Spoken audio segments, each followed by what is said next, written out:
The sound of hooves fading into the distance was the last thing Laura Owen heard before the cold Wyoming wind bit through the thin cotton of her pale blue dress, stealing the warmth from her body as thoroughly as her brother-in-law had stolen her home.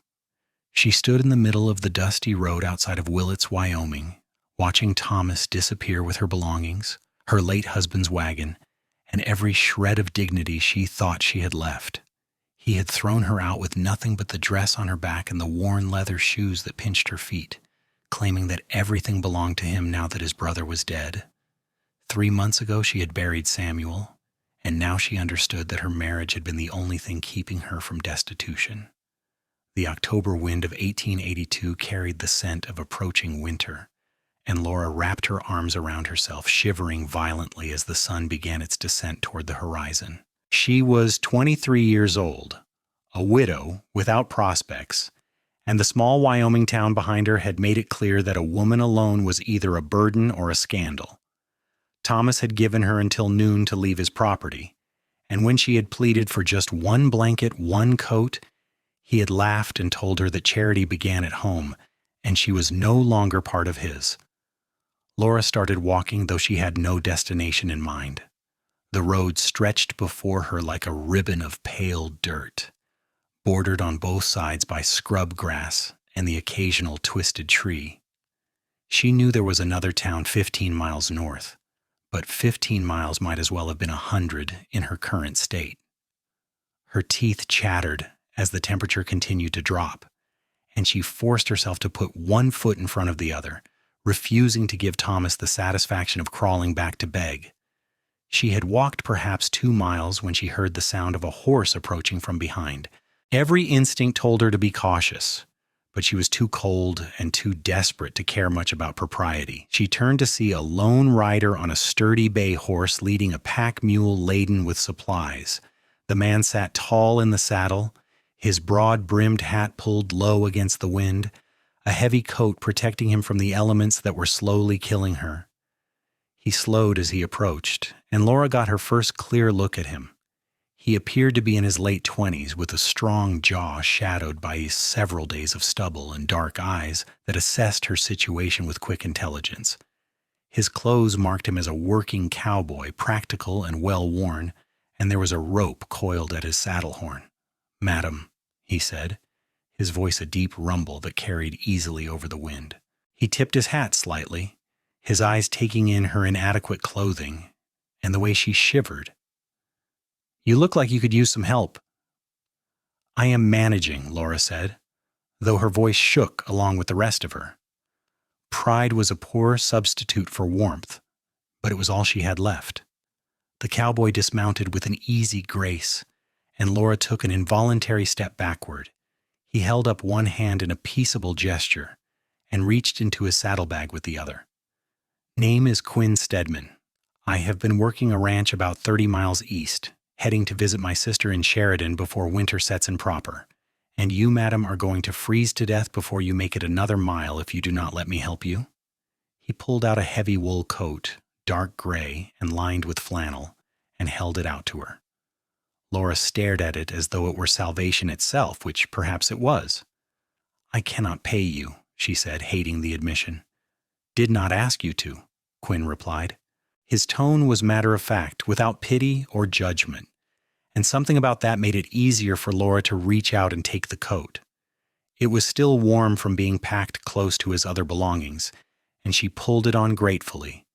It swallowed her small frame, the sleeves hanging well past her hands and the hem reaching her knees, but she had never felt anything more wonderful. "Thank you," she whispered, tears pricking at her eyes from the relief of warmth. Quinn nodded and turned back to his mule, rummaging through the packs until he found a wool blanket, thick and scratchy but blessedly warm. He draped it over her shoulders without asking permission. "Now, madam, I think you'd better tell me where you're headed so I can help you get there." Laura clutched the blanket tighter and looked at the road ahead. "I'm not entirely certain. Away from here, I suppose." Quinn was quiet for a moment, studying her face. She knew what he must see a woman past the first bloom of youth, with light brown hair coming loose from its pins and hazel eyes that held too much recent grief. She was not beautiful, had never been, but Samuel had chosen her anyway, and for 3 years she had been content. Now she was nothing, and no one. "The next town is too far to reach before dark," Quinn said, glancing at the sky, "and the temperature is dropping fast. I passed a line shack about a mile back, belongs to the Broken Creek Ranch. It will be empty this time of year. You can shelter there for the night, and I will take you wherever you need to go in the morning." Every lesson Laura had ever learned about propriety screamed at her to refuse, to keep walking, to preserve what remained of her reputation. But reputation would not keep her alive through a Wyoming night in October, and she had already learned how little society's rules mattered when you had nothing left to lose. "I would be grateful," she said quietly. Quinn mounted his horse and then extended his hand down to her. "Come on up. No sense in walking when there is room in the saddle." Laura hesitated only a moment before accepting his hand. His grip was strong and calloused, the hand of a man who worked with rope and leather every day. He pulled her up behind him as though she weighed nothing, and Laura settled awkwardly on the horse's rump, unsure where to put her hands. "You will want to hold on," Quinn said, and there was a hint of amusement in his voice. "I promise I do not bite." Blushing, Laura wrapped her arms lightly around his waist. Even through his remaining coat and shirt, she could feel the solid warmth of him, and she found herself leaning closer without meaning to, desperate for heat after the hours of cold. If Quinn minded, he gave no sign, simply turned his horse around and headed back the way he had come, the pack mule following obediently behind. The line shack was small and rough, built of weathered logs with a single window and a door that hung slightly crooked on its hinges. But it had 4 walls and a roof, and most importantly, a small iron stove in the corner with a stack of firewood beside it. Quinn helped Laura down from the horse and then tied the animals under a lean-to shelter on the side of the building before gathering an armful of wood. Inside the shack was dim and cold, furnished only with a pair of wooden bunks built into the walls, a rough table, and 2 chairs. But it was shelter, and within minutes Quinn had a fire crackling in the stove, orange light spilling out through the gaps in the iron door. Laura stood as close to it as she dared, feeling the warmth begin to penetrate the layers of wool Quinn had given her. "Thank you," she said again, because the words seemed inadequate but necessary. "You saved my life." Quinn was crouched by his packs, pulling out supplies. "Just happened to be riding by at the right time, though I confess to some curiosity about what puts a lady alone on the road in nothing but a summer dress with winter coming on." Laura's throat tightened. "My husband died 3 months ago. His brother inherited everything and decided I was not included in that inheritance. He gave me until noon to leave his property." "That is a hard thing," Quinn said, and there was genuine sympathy in his voice. "What was his name, your husband?" "Samuel Owen. He was a good man, better than I probably deserved. He caught pneumonia last July and was gone within a week." "And his brother sounds like considerably less than a good man." Quinn pulled out a small pot and a package wrapped in cloth. "I have some beans here and salt pork, not much, but it will keep you from going hungry tonight." Laura watched as he prepared the simple meal with efficient movements, adding water from his canteen to the pot and setting it on top of the stove to heat. She had not eaten since the morning, and the smell of cooking food made her stomach clench with hunger. "I do not want to take your supplies," she said, though the protest was weak. "I have plenty to get me to Sheridan, and my sister will feed me until I am fat as a Christmas goose once I arrive." Quinn settled onto one of the chairs and gestured for her to take the other. "Besides, my mother raised me better than to let a lady go hungry when I have the means to help." They fell into silence while the food cooked. The only sounds the crackle of the fire and the wind whistling through the gaps in the walls. Laura studied Quinn's profile in the firelight, noting the strong lines of his face and the quiet confidence with which he handled everything. He was handsome in a rough-hewn way, she supposed, though she tried not to think too much about such things. She was a widow, and a poor one at that, with no business noticing whether a man was handsome. "Where were you planning to go?" Quinn asked after a while. Do you have family somewhere? No, my parents died when I was 19 and I was an only child. Samuel was all I had, and now. She trailed off, not wanting to finish that sentence. Skills? Can you cook, sew, keep house? Yes, to all three. I kept a good home for Samuel, though we did not have much. I can also read and write and do figures. My father was a school teacher, and he educated me properly. Quinn nodded thoughtfully. Then you have value, more than you might think. A woman with those skills can find work, especially in a growing town. Sheridan is booming these days, lots of people pouring in. Someone there will need a housekeeper or a cook, and the pay is decent if you're good at your work. It was the first hopeful thing anyone had said to Laura in months, and she felt tears threaten again. She blinked them back fiercely, determined not to break down in front of this stranger who had already seen her at her lowest. I would need a reference, she said, and Thomas certainly will not provide one. Maybe not, but I could speak for your character, Quinn said. My sister is married to a man who owns the Mercantile in Sheridan. They know everyone in town, and Margaret has a soft heart. If I ask her to help you find a position, she will do it gladly. Why would you do all this for me? You do not even know me. Quinn met her eyes, and there was something in his dark gaze that made Laura's breath catch. Because you need help, and I am in a position to give it. Does there need to be more reason than that? The beans were ready, and Quinn served them onto 2 tin plates he produced from his pack, adding chunks of the salt pork. It was simple food, cowboy fare, but to Laura it tasted like the finest meal she had ever eaten. She tried to eat slowly, to preserve some semblance of dignity, but hunger won out, and she cleaned her plate in minutes. Thank you, she said once more, setting the empty plate aside. I'm sorry to keep repeating myself, but I do not know what else to say. No need to say anything at all.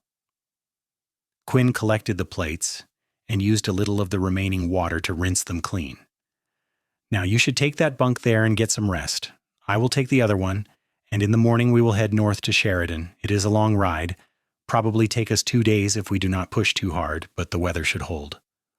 Laura looked at the narrow wooden bunk and then back at Quinn. This is not proper. We should not be sleeping in the same room. No, it is not proper, Quinn agreed, but it is practical, and right now practical matters more than proper. You have my word that you are safe with me. I will not touch you or bother you in any way, but I am also not about to sleep outside in the cold when there is a perfectly good roof and 4 walls here. He was right, of course, and Laura knew it. She had already compromised herself beyond redemption by accepting his help and riding with him to this isolated shack. What did it matter if they slept in the same room? She had no reputation left to protect. Very well, she said quietly. She removed Quinn's coat reluctantly, immediately missing its warmth, but kept the blanket wrapped around her shoulders as she settled onto the hard wooden surface of the bunk. It was uncomfortable, but she had spent the last 3 months sleeping in a house where she was no longer wanted, and discomfort was relative. Quinn added more wood to the stove, and then stretched out on his own bunk using his saddle as a pillow. He tipped his hat over his eyes and folded his arms across his chest, and within minutes his breathing had deepened into sleep. Laura lay awake longer, staring at the rough ceiling and trying to process everything that had happened in the last few hours. This morning she had been cast out with nothing, certain she was going to die. Now she was warm and fed, and had the promise of help from a stranger who asked nothing in return. It felt like a miracle, small and rough-edged but real nonetheless. She turned her head to look at Quinn's silhouette in the darkness. He was a good man, she thought, the kind Samuel had been. The world had too few of them. She found herself wondering about his life, about what had brought him to this road at exactly the right moment to save her. She wanted to know more about him, wanted to understand the kindness he had shown her. But exhaustion was pulling at her now, the warmth and full stomach and the emotional toll of the day all combining to drag her towards sleep. Laura let her eyes close, and for the first time in months, she felt something that might have been hope stirring in her chest. She woke to the smell of coffee and the pale light of dawn filtering through the single window. Quinn was already up, moving quietly around the small space as he prepared breakfast. He glanced over when he heard her stir and offered a small smile. "Morning. I hope you slept well." Laura sat up, pushing her tangled hair back from her face. She had slept better than she had in weeks, actually, despite the hard bed and strange surroundings. "I did, thank you. You did not have to let me sleep so long." "You needed the rest. Besides, I wanted to check on the horses and make sure the weather was going to cooperate with us." He poured coffee into a tin cup and handed it to her. "It should be a clear day, good for traveling. We can make decent time if we leave within the hour." The coffee was strong and hot, and Laura sipped it gratefully. Quinn had laid out more of the salt pork and some hardtack, and though the meal was plain, Laura ate with appreciation. She was beginning to understand how much she had taken for granted in her old life, how the simple acts of eating and staying warm had been privileges she had never properly valued. They packed up quickly, Quinn insisting that Laura keep the coat and blanket. "I have another coat," he said when she tried to protest, "and you are going to need these more than I do." The ride north was long, but not unpleasant. Quinn helped Laura up onto his horse again, and she settled behind him with less awkwardness this time, her arms around his waist and her cheek resting against his back. They rode at a steady pace, not pushing the animals, but making good progress. The Wyoming landscape rolled past them, all golden grass and distant mountains, beautiful in its stark way. They talked as they rode, Quinn asking questions about her life, and Laura finding herself answering with more honesty than she had intended. She told him about her childhood, about her father's dedication to education and her mother's gentle nature. She talked about meeting Samuel at a church social, about their quiet courtship and simple wedding. She even found herself admitting how lonely she had been in her marriage, how Samuel had been kind but distant, more interested in his work than in building a true partnership with her. "I cared for him," she said, "but I'm not certain I loved him. Not the way I always thought love should be. Does that make me a terrible person?" "It makes you honest," Quinn replied. "Not every marriage is a love match, especially out here. Sometimes people are just looking for someone to help carry the load of living. There is no shame in that." "Were you ever married?" Laura asked, emboldened by his easy manner. "No, came close once about 5 years back. Girl named Catherine from a ranch near where I was working. We were engaged, had the date set and everything. Then her father decided I was not good enough for his daughter and married her off to the son of his business partner instead." "That must have hurt terribly." "It did at the time, but looking back, I think her father did me a favor. Catherine went along with his decision pretty easily, which told me she was not as committed to our future as I was. I want a woman who will choose me, you know? Who will stand beside me no matter what her father or anyone else says." There was something in his words that resonated deep in Laura's chest. She had never had that, never been someone's deliberate choice. Her parents had loved her in their way, but she had always felt like an afterthought in their busy lives. Samuel had married her because she was available and suitable, not because he had chosen her above all others. "I think that is what everyone wants," she said softly. "To be chosen." They stopped for the night at another line shack, this one in slightly better repair than the first. The routine was similar to the night before, Quinn building a fire, cooking a simple meal, the two of them talking quietly as darkness fell. But there was more ease between them now, a familiarity born of shared experience. Laura found herself laughing at Quinn's stories about his work as a cowboy, about ornery steers and stubborn horses and the various misadventures that came with the job. "You have a beautiful laugh," Quinn said suddenly, and then looked surprised at his own words, as if they had escaped without his permission. Laura felt heat rise to her cheeks. "I have not had much occasion to laugh lately." "Then I am glad I could give you a reason." Quinn's eyes held hers for a long moment before he looked away, busying himself with adding more wood to the fire. That night, lying in her bunk in the darkness, Laura found herself thinking about Quinn in ways that had nothing to do with gratitude. She was attracted to him, she realized with a start. It was not just appreciation for his help or admiration for his character. She liked the way he moved, The sound of his voice, the rare smiles that transformed his serious face. She liked the way he treated her as though her thoughts and feelings mattered, the way he listened when she spoke. It was foolish, she told herself firmly. She was a penniless widow, still in mourning for her husband with no prospects and no future. Quinn was being kind to her out of the goodness of his heart, nothing more. In a few days he would deliver her to his sister in Sheridan, help her find a position, and then leave to continue his own life. To imagine anything more was the height of stupidity. But her heart, which had been dormant for so long, seemed determined not to listen to reason. They reached Sheridan late the following afternoon. The town was larger than Willits, with proper streets and a surprising number of buildings, many of them new construction.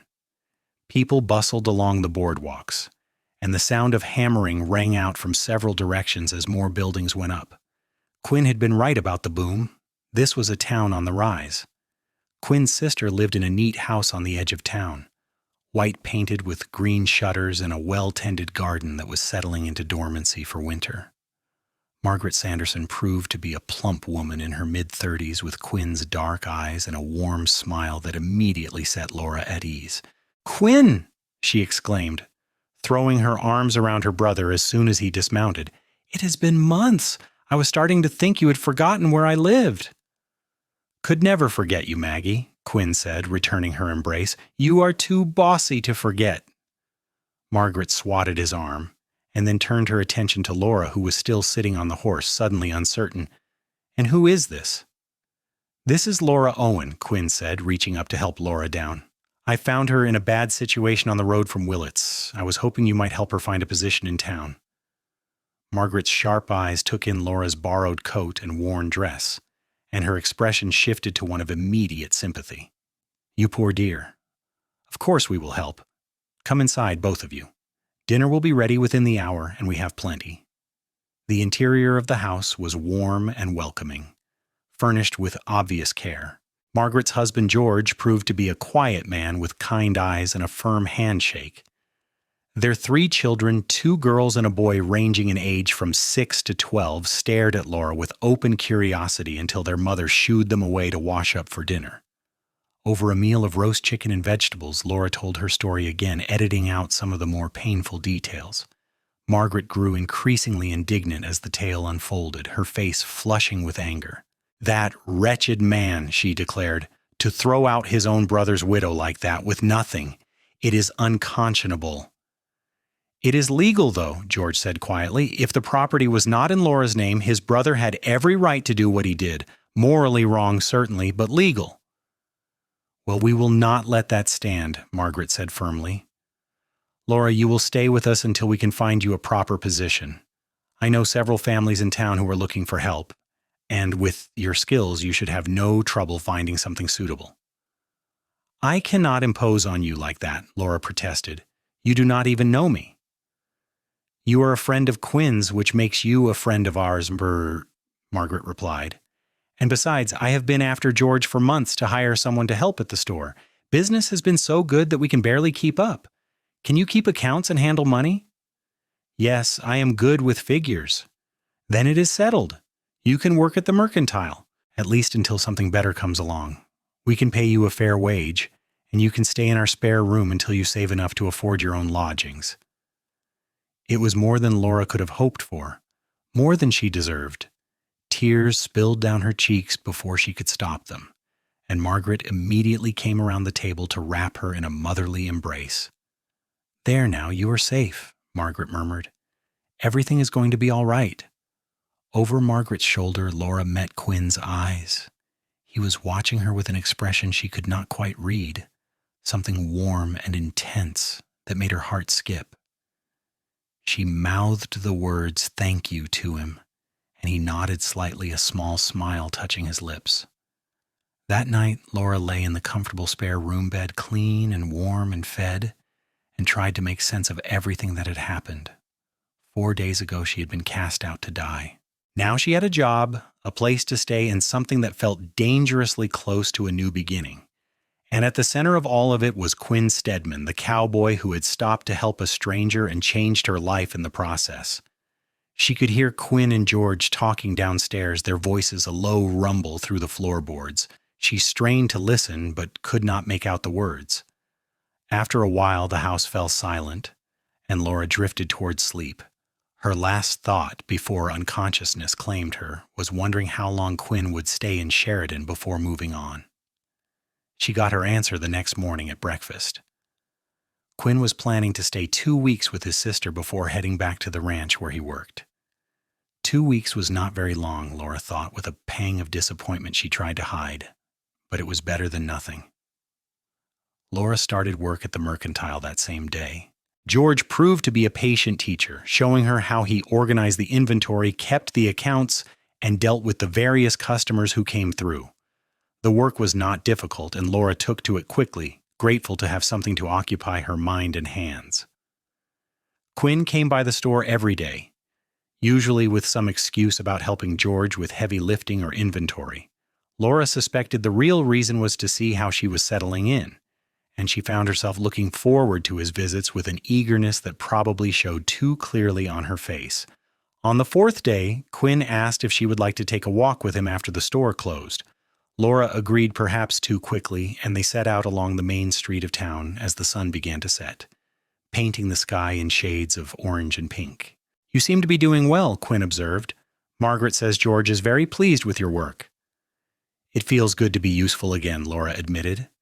"And your sister has been so kind to me. I do not know how I will ever repay all of you for what you have done." "You do not owe us anything." "I am just glad things worked out." Quinn was quiet for a moment, then added, "I have been thinking.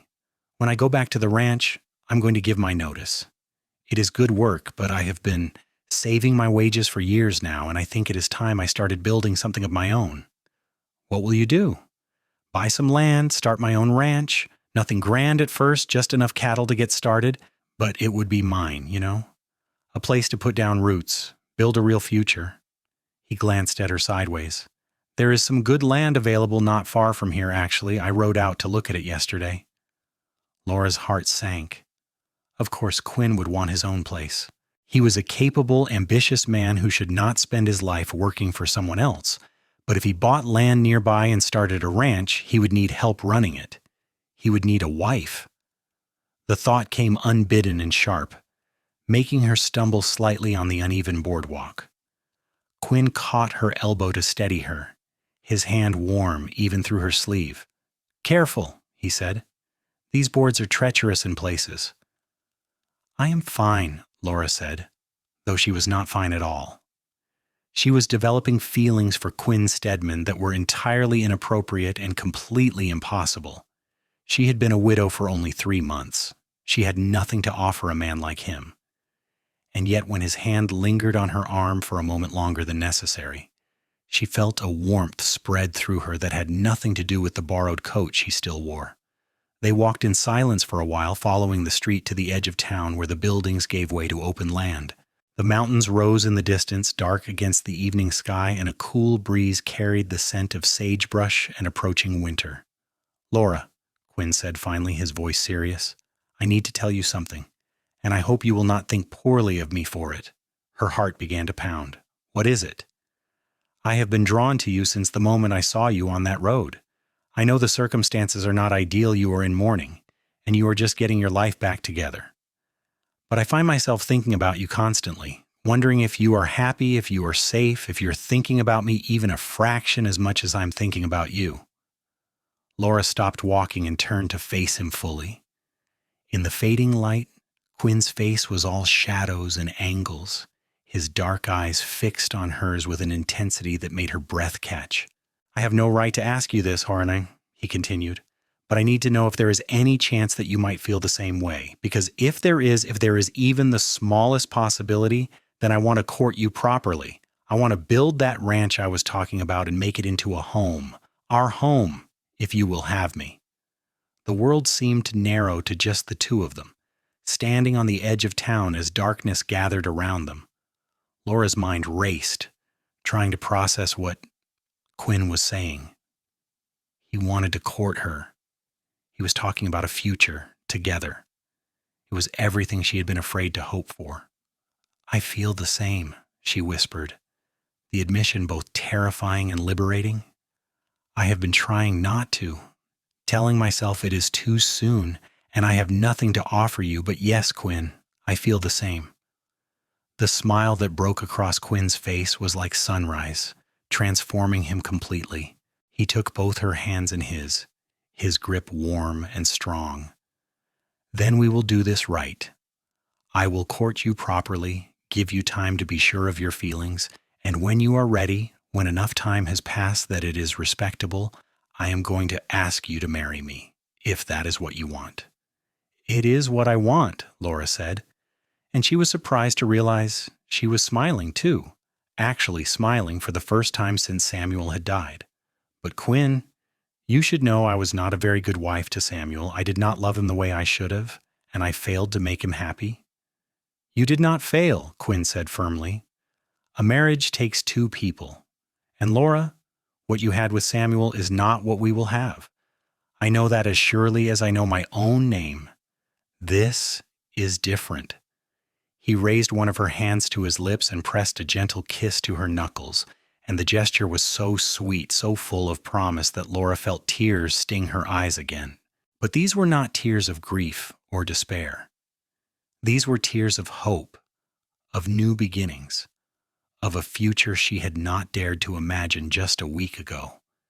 They walked back to Margaret's house hand in hand, and when Margaret saw them together, saw the way they looked at each other, she gave a knowing smile and said nothing. But later that night she came to Laura's room and sat on the edge of the bed.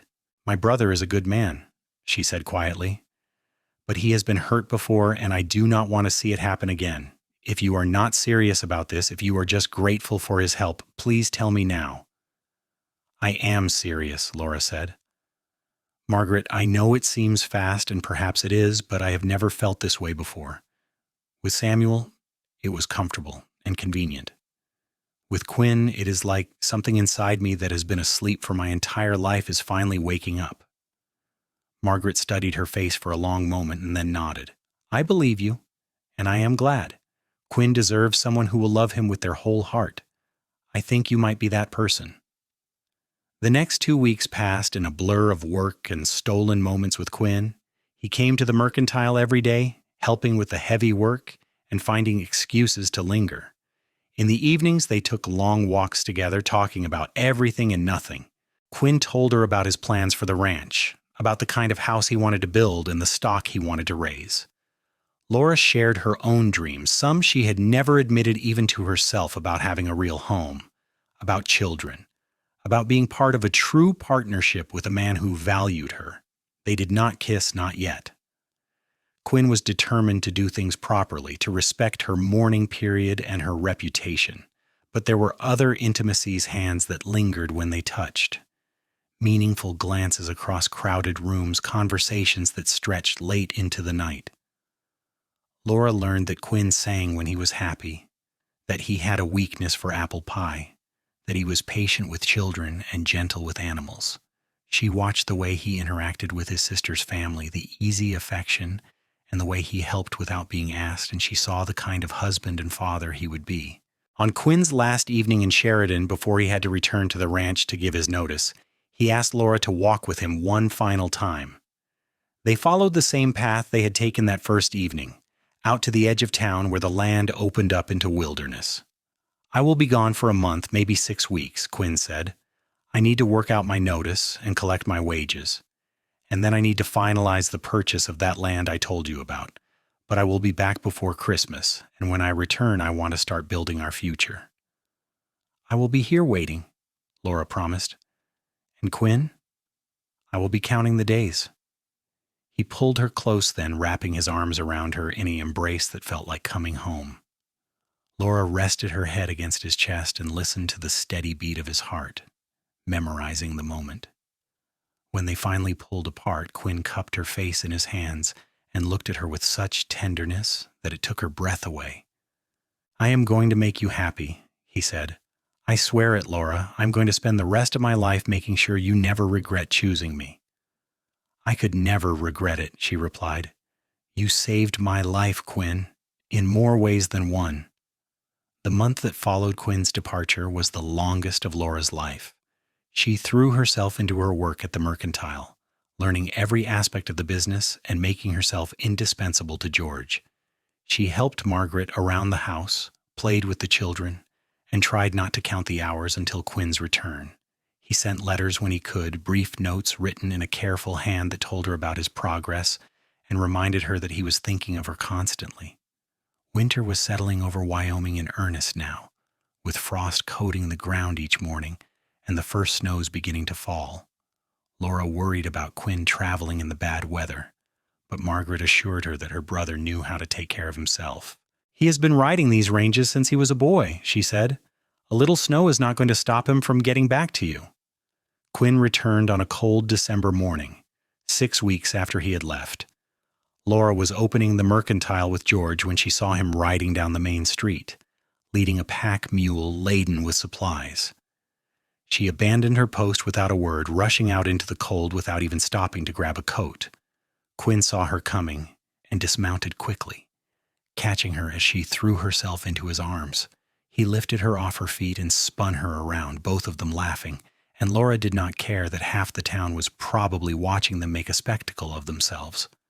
"I missed you," she said against his neck, breathing in the familiar scent of him leather and horses in the outdoors.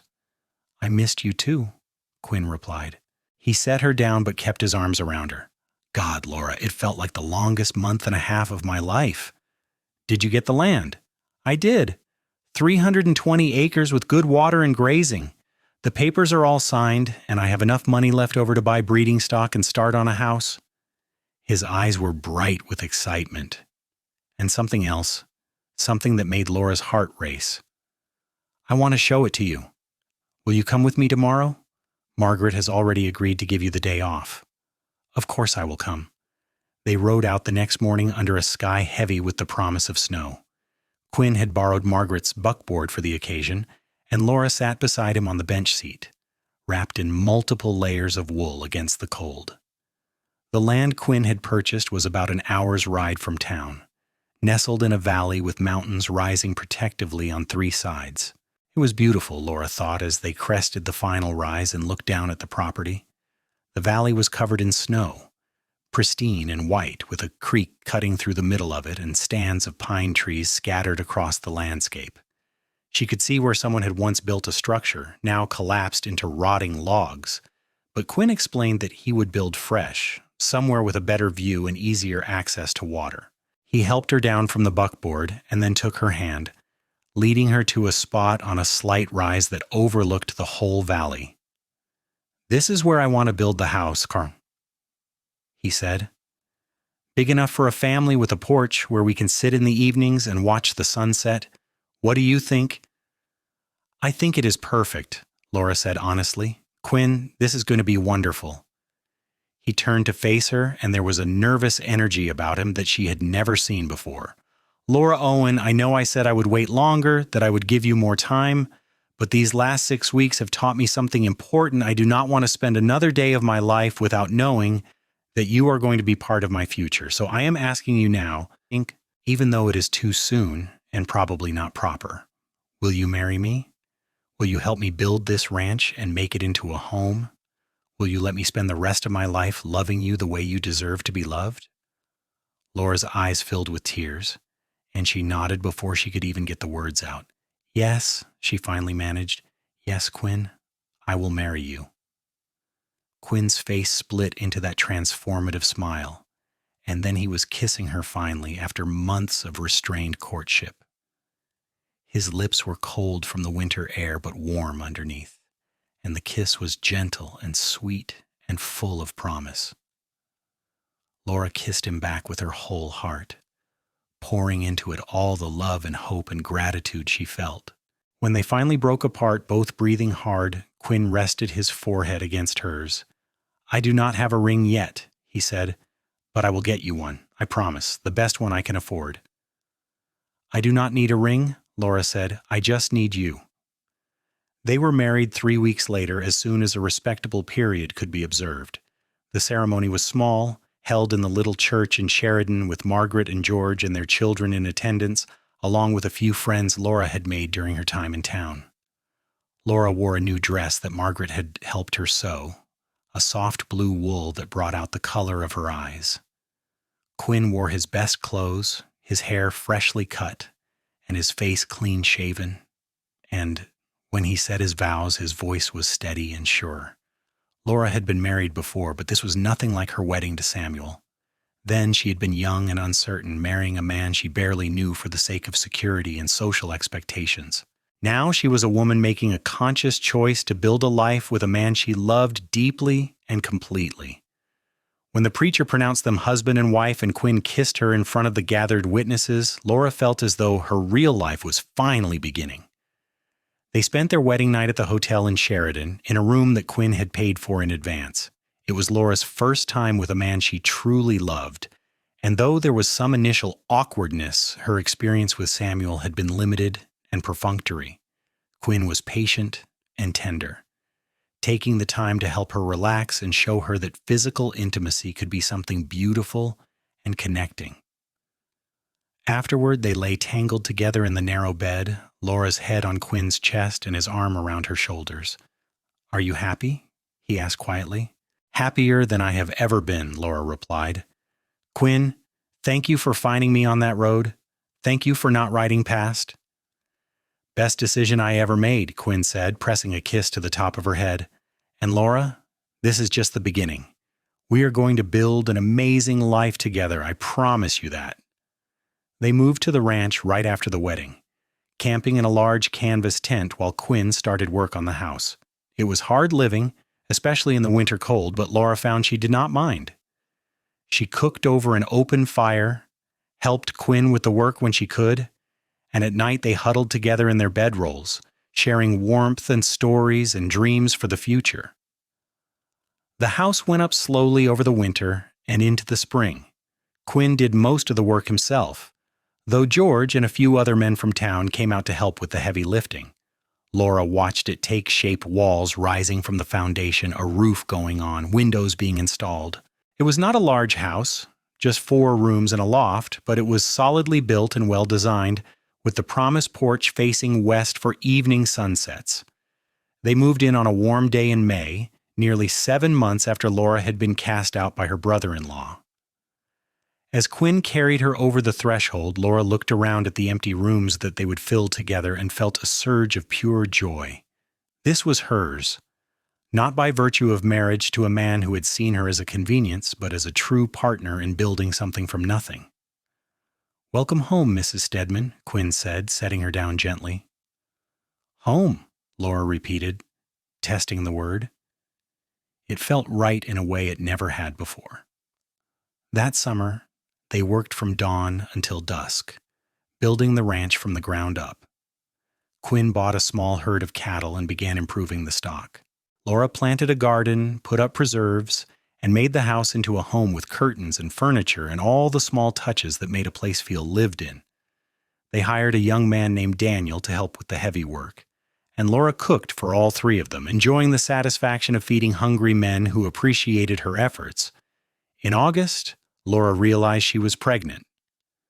She told Quinn one evening as they sat on the porch watching the sunset, and his reaction was everything she could have hoped for: joy and excitement and a fierce protectiveness that made her feel cherished and safe. "A baby," he said wonderingly, his hand resting on her still flat stomach. "Our baby. Laura, you have made me the happiest man alive."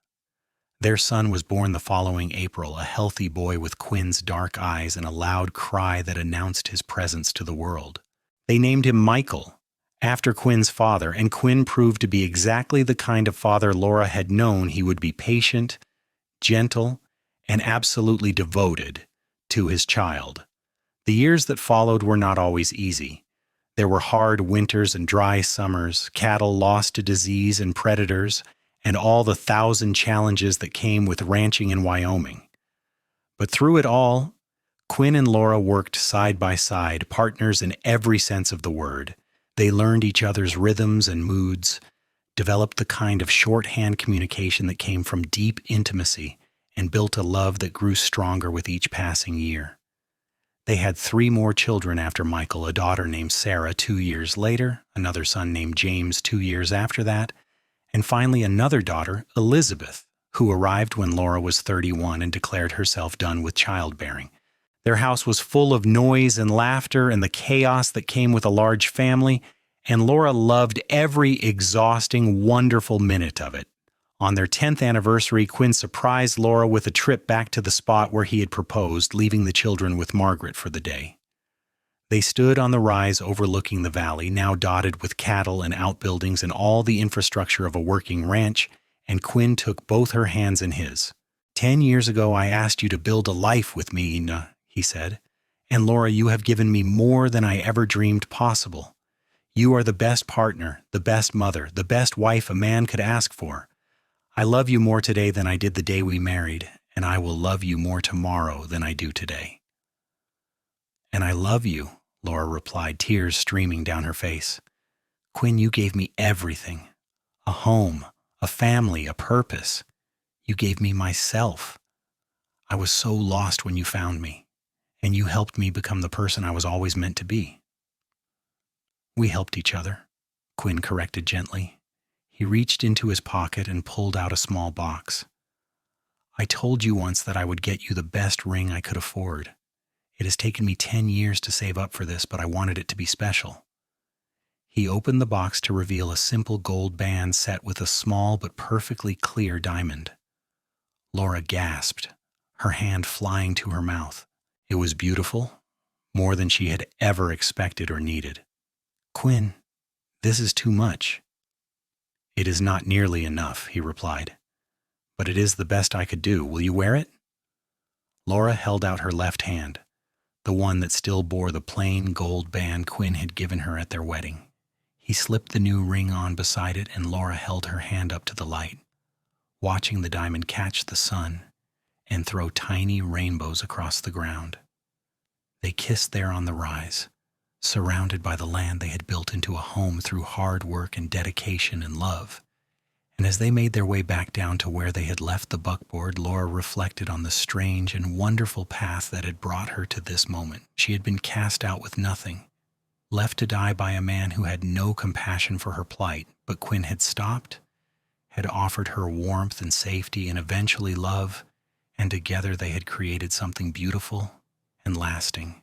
Years continued to pass, marked by the changing seasons and the growing of their children. Michael grew tall and serious like his father, learning the ranch work with dedication and skill. Sarah was spirited and independent, always ready with a question or an opinion. James was the dreamer of the family, more interested in books than cattle, and Elizabeth was the baby, charming and spoiled by her older siblings and parents alike. When Michael turned 18, he started courting the daughter of a neighboring rancher, a sweet girl named Emily, who fit into their family as though she had always belonged there.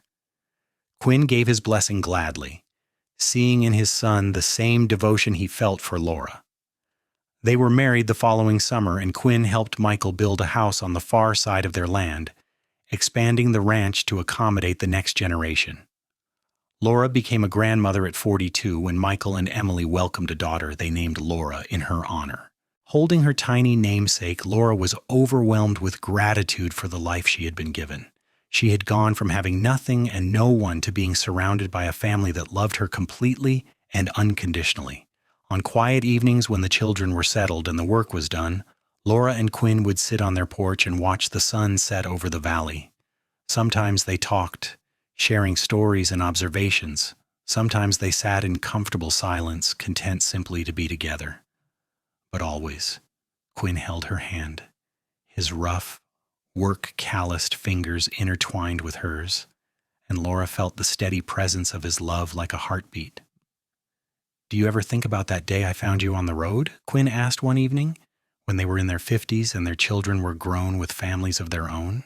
"Sometimes," Laura admitted. "I think about how close I came to dying, how different my life would have been if you had ridden past. It frightens me, actually, to think how easily I could have missed all of this." "I am glad I did not ride past," Quinn said.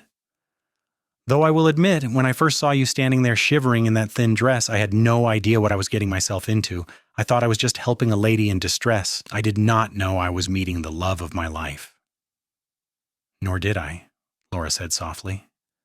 "I thought my life was over. In a way, it was the old life, the one where I was just existing instead of truly living. You gave me a new life, Quinn, a better one." "We gave each other a better life," Quinn corrected, echoing what he had said years before. "That is what love is supposed to do, I think. Make both people better than they were alone." They had 43 years together before Quinn passed away peacefully in his sleep at the age of 71. Laura was 70 and still strong, though her hair had gone completely silver and her hands were arthritic. She mourned him deeply, as was proper for a woman who had lost her best friend and truest love. But she did not fall apart the way she might have in her youth. Quinn had given her strength and purpose, had helped her build a foundation that would last long after he was gone. She stayed on the ranch, which Michael now ran with his sons. She spent her days with her grandchildren and great-grandchildren, passing on stories about their grandfather and the early days of the ranch. She taught the girls to sew and cook, the boys to read and do figures, and all of them the value of hard work and dedication. On warm summer evenings, Laura would take a chair out to the porch and sit in the spot where she and Quinn had spent so many hours together. She would look out over the valley at the house and barns and corrals, at the cattle grazing peacefully, at the gardens and fences, and all the physical evidence of a life well lived. And she would remember the cowboy who had stopped to help a desperate woman on a cold October day, who had dressed her in warm wool and given her a future she had never dared to imagine. Laura Owen Steadman lived to the age of 87, surrounded by children and grandchildren and great-grandchildren who all bore the legacy of the love story that had begun with an act of simple kindness on a Wyoming road. When she passed away peacefully in her sleep one spring morning, the whole community mourned the loss of a woman who had been a pillar of strength and wisdom for decades. They buried her next to Quinn on the rise overlooking the valley, the spot where he had proposed and where they had celebrated their 10th anniversary. At the funeral, Michael stood with his arm around his elderly daughter Laura, both of them weeping for the woman who had been the heart of their family. But there was joy mixed with the grief, because everyone present knew that Laura's story had been one of triumph, a tale of a woman who had lost everything and then, through love and hard work and the kindness of a stranger turned soulmate, had built a legacy that would endure for generations. And on warm summer evenings when the sun set over the valley and painted the sky in shades of orange and pink, those who knew the story would sometimes imagine they could see two figures sitting on the porch of the old house, a cowboy and his bride, hands intertwined, watching the sunset together for eternity, because some loves are so strong, so true, that not even death can diminish them. They become part of the land itself, woven into the soil and the grass and the very air, a testament to the transformative power of choosing to stop and help a stranger in need. The ranch continued to thrive under Michael's management and later under his sons, each generation adding their own chapter to the story, while honoring the foundation that Quinn and Laura had laid. The original house remained standing, carefully maintained as a monument to the couple who had built it with their own hands. Inside, on the mantel above the fireplace, sat two items that were treated like sacred relics: the gray wool coat that Quinn had first given to Laura on that cold October day, and the wool blanket he had draped over her shoulders. They were worn and faded now, but they represented the beginning of everything, the moment when a cowboy's compassion had changed the course of two lives forever. And so the story lived on, passed down from parent to child, grandmother to grandchild, becoming part of the family's oral history and identity.